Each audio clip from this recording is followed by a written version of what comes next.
the filter you never agreed to. You believe you are seeing the world as it is? That is adorable. What you are actually seeing is a prediction, not reality.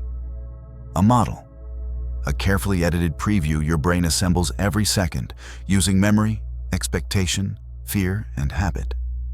You do not wake up into the world. You wake up into an interpretation of it. And the strangest part, you defend this interpretation as if it were truth. Pause. Breathe. Modern neuroscience is blunt about this. The brain does not wait for reality and then respond. It predicts first and only lets in what agrees. Light hits the eyes. Sound touches the ears. But before you ever know it, the mind has already decided what matters. Everything else is cut. Opportunities, signals, solutions, gone. Not because they are rare, but because they are inconvenient to the story you keep telling yourself.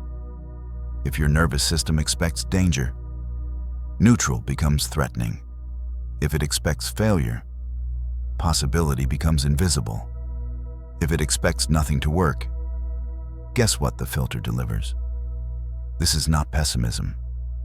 This is pattern recognition run on old software. Hermetic wisdom said it first, long before brain scans and lab coats. As within, so without. Not as poetry, as mechanics. The inner pattern determines the outer field you notice. Quantum physics says the same thing in a different accent. The observer does not just watch the wave. The observer participates in what becomes visible. Reality is not fixed, it is probabilistic, and probability collapses where attention goes. Convenient, right? Also terrifying, because it means most people are not unlucky. They are inattentive by training. They move through a world full of signals, guided by a filter built from yesterday's disappointments. And then they wonder why tomorrow looks the same. Your brain is not lying to you. It is conserving energy. It would rather be right than curious, predictable than accurate, efficiency over truth. So it shows you a narrow slice and calls it reality. And unless you intervene, it will keep doing that forever. Not because it hates you, but because you never told it otherwise. Pause. Breathe. This is where things get interesting.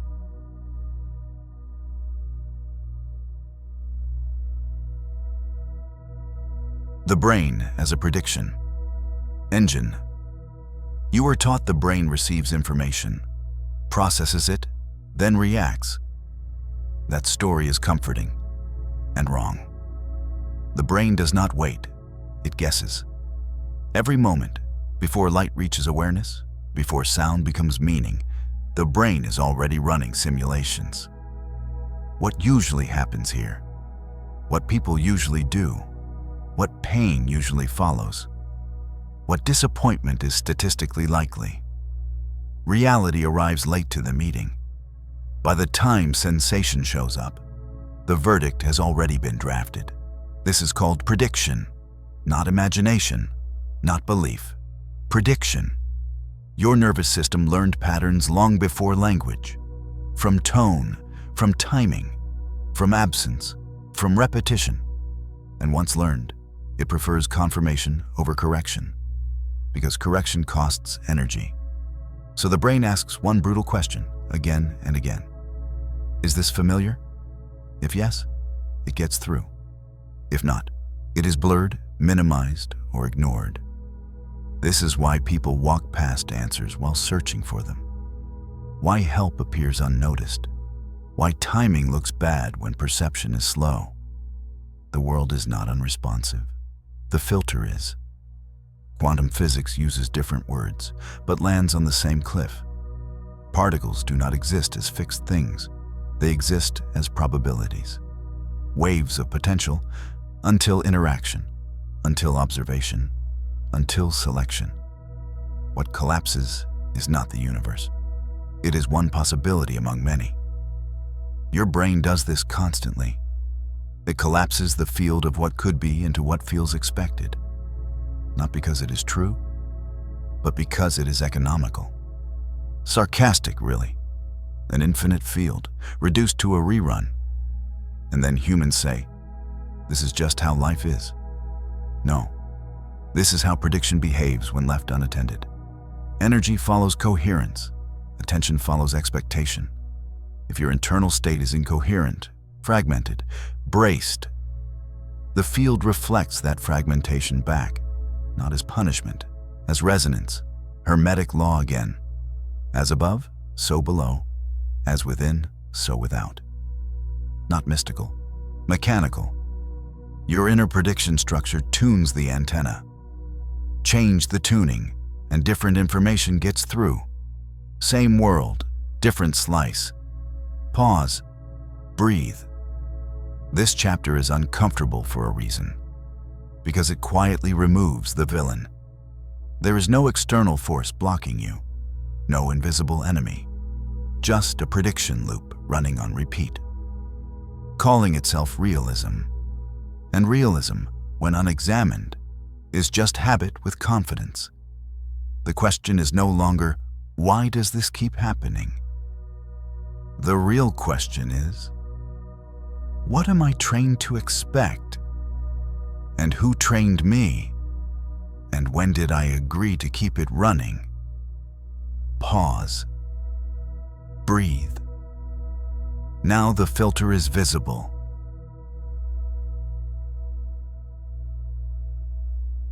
The gatekeeper in your brain. There is a part of your nervous system that quietly decides what exists for you. Not philosophically, literally. It sits deep in the brainstem, ancient and unsentimental. And its only job is triage. Relevance in, everything else out. This is not consciousness. This is infrastructure. The reticular activating system, the gatekeeper. It does not ask what is true. It asks what matters right now. Threat, opportunity, novelty, expectation. Anything that matches those signals gets through.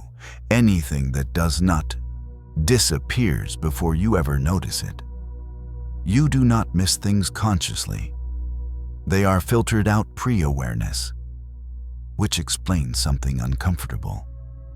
Why two people can stand in the same room and walk away with entirely different realities. One notices danger, one notices possibility. Same environment, different filters. The RAS learns from repetition, not logic.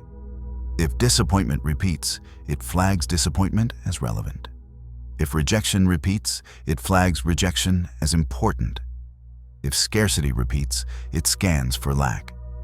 Not because it is cruel, but because it is efficient. It assumes repetition equals truth. Sarcasm of biology.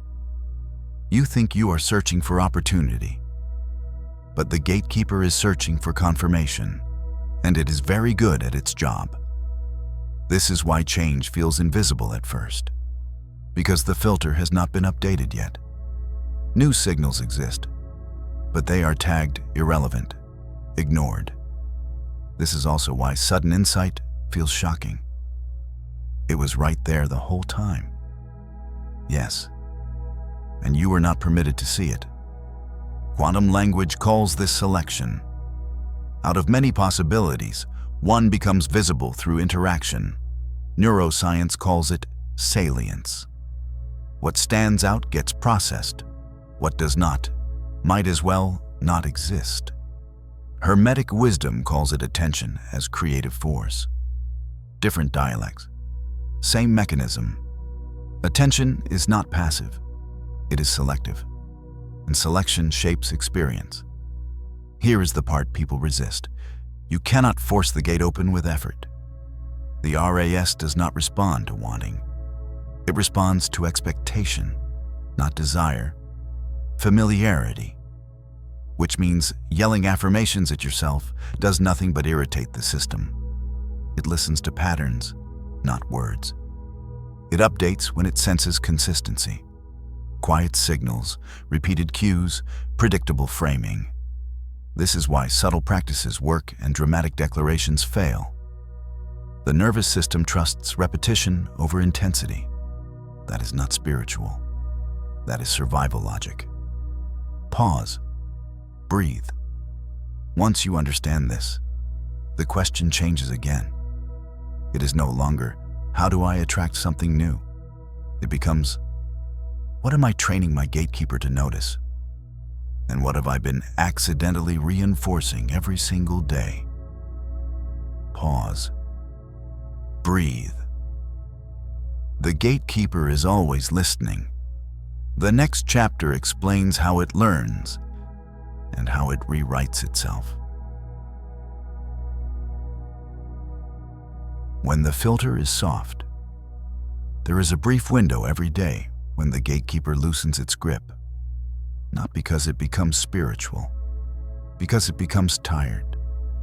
As the day ends, chemistry shifts. Cortisol drops. The body stops scanning for threat. The prefrontal mind releases its obsession with control. The nervous system moves from performance into maintenance. This is not sleep yet. This is the threshold, and thresholds matter. In this state, the brain stops arguing with new information and starts recording it. Memory consolidation begins. Patterns are reviewed. Predictions are updated. What enters here is not debated. It is absorbed. That is why habits form at night, why worry loops replay, why unresolved moments repeat themselves in dreams. The brain is asking one question: what should I expect tomorrow? And most people answer it unconsciously with anxiety, with scrolling, with distraction, with silence filled by noise. Then they wake up surprised that nothing changed. Here is the correction. The brain does not understand goals. It understands scenes. Goals are abstract. Scenes are sensory. I want success means nothing to a nervous system. I notice an opportunity gives it a target.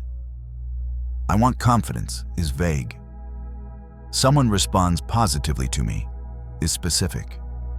Scenes tell the filter what to tag as relevant, not what to force, what to notice. This is not wishful thinking. This is instruction. When you calmly present a scene without emotion, without desperation, the gatekeeper updates its scan.